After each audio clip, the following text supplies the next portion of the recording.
Welcome to this explainer. Okay, picture this. You're watching a tense crisis negotiation unfold. Did you know that the person speaking the absolute least is actually the one controlling the entire room? It's true. Today, we're going to break down the psychological blueprint of true authority. We're talking about a concept that completely flips everything we've ever been taught about influence right on its head. We're going to learn why real power has absolutely nothing to do with being loud, asserting dominance, or making sure everyone knows your name. Instead, it's all about building this unshakable, silent, internal architecture. So think about it for a second. Who is actually the most powerful person in the room? Let's totally challenge everything you've ever been taught about dominance and performance. Have you ever noticed how the person with the most gravity is often the one who says the least? Society constantly tells us that to be powerful, you have to project it outwardly, right? You have to perform. But psychology tells us a vastly different story, and that is exactly what we are going to uncover today. We've all seen this myth in action. The loud majority constantly relies on external performance, this exhausting, non-stop need to project dominance. But real, lasting psychological power? That's built on a quiet, internal framework. It is definitely not a show you put on for everyone else. It's a structural foundation you build inside your own mind. It's a high IQ approach that leans into the extremely rare habit of subtraction rather than addition. Here is our blueprint for the explainer today. We'll be taking you step by step through the pillars of constructing this silent mind. We're going to cover the loud illusion, subtracting validation, mental editing, intellectual humility, cognitive detachment, and finally, winning quietly. Kicking things off with part 1, the loud illusion, and exactly why noise does not equal authority. To really grasp that, we need to dive right into part 2, subtracting validation, which explores the profound power of removing your need to be understood. The whole foundation of our silent architecture is built on this totally counterintuitive idea. True power actually comes from removing things, not adding them. More specifically, it means subtracting that deeply ingrained fundamental human need to be understood by everyone. Psychology actually calls this struggle social validation dependency. You know the feeling, right? It's that burning, intense urge to explain your choices, defend your side of the story, and just make sure everyone completely gets you. But let's look at the brutal psychological reality here. Every single time you give in to that dependency and over-explain yourself, your brain releases stress hormones. Why? Because you're operating from a primal survival instinct to avoid rejection.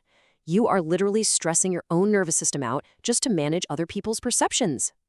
But think about what happens when you let that go. Once you truly realize that your internal peace doesn't depend on how others perceive you, you free yourself. You stop bargaining for everyone's approval. All that wasted energy finally returns to you. And that is when your silence becomes an incredibly potent form of power. People just inherently respect it because it isn't cheap. They quickly realize they can't fully buy your validation with just a simple conversation. Moving right along to part 3, mental editing. This is all about running internal simulations instead of creating empty noise. So once you actually stop desperately seeking validation, the entire way you communicate shifts. High IQ individuals don't just talk to fill dead air. They follow a completely different process. First, they pause.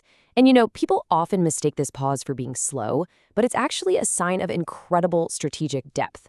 Second, they run an internal simulation. While everyone else is panicking and rushing to speak, you are basically playing mental chess 10 moves ahead, predicting exactly how your words are going to land. And third, you speak with real weight. Because you've taken the time to actively filter out all the noise, the few words you do choose to let out hit so much deeper and carry undeniable authority. Which brings us nicely to part 4, intellectual humility, the fine art of asking the right questions. Now, there is a massive trap here we've got to avoid. Building a quiet, strategic mind definitely does not mean building an arrogant one. Acting like you already have all the answers and have literally nothing left to learn, that is the absolute fastest way to lose respect in any room. It's actually the Dunning-Kruger effect playing out in real time. That's a psychological phenomenon where someone's limited understanding actually creates this false illusion of total clarity. Walking around with an I already know everything attitude instantly crumbles your internal architecture, simply because it blocks you from taking in vital, new information. True power really stems from intellectual humility.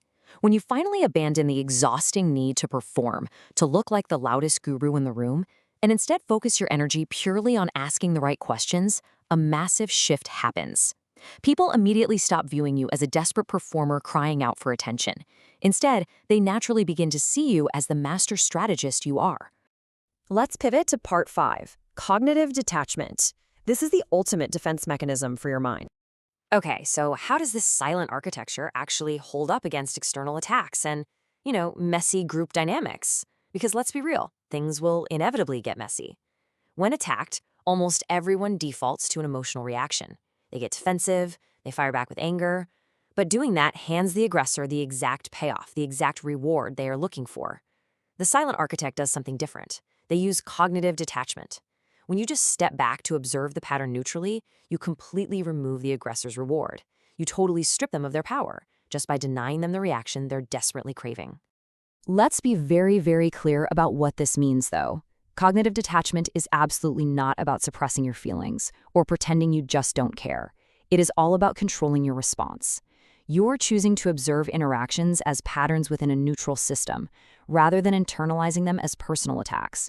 This shows elite emotional regulation. And the brilliant side effect? It naturally compels everyone else to follow your calm, steady lead the moment chaos hits. And finally, we reach the penthouse of our blueprint, Part 6, Winning Quietly. The absolute ultimate power move. The most successful people out there are the ones who lock in long-term success by mastering the art of winning quietly. You know how people constantly turn their new goals into their entire identity before they've even started? That is exactly why they fail. Psychology shows us that when you publicly claim a huge goal too early, your brain gets a hit of false satisfaction. It literally feels like you've already achieved the thing just by talking about it, and that instantly kills your long-term drive. True architects intentionally delay that external validation, the likes, the public praise, the instant feedback.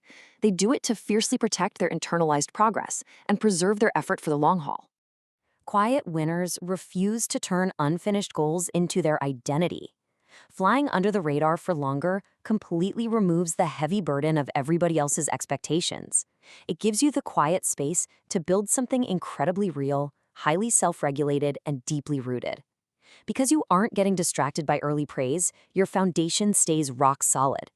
And here's the best part. By the time the rest of the world actually notices what you've been building, the game is already over.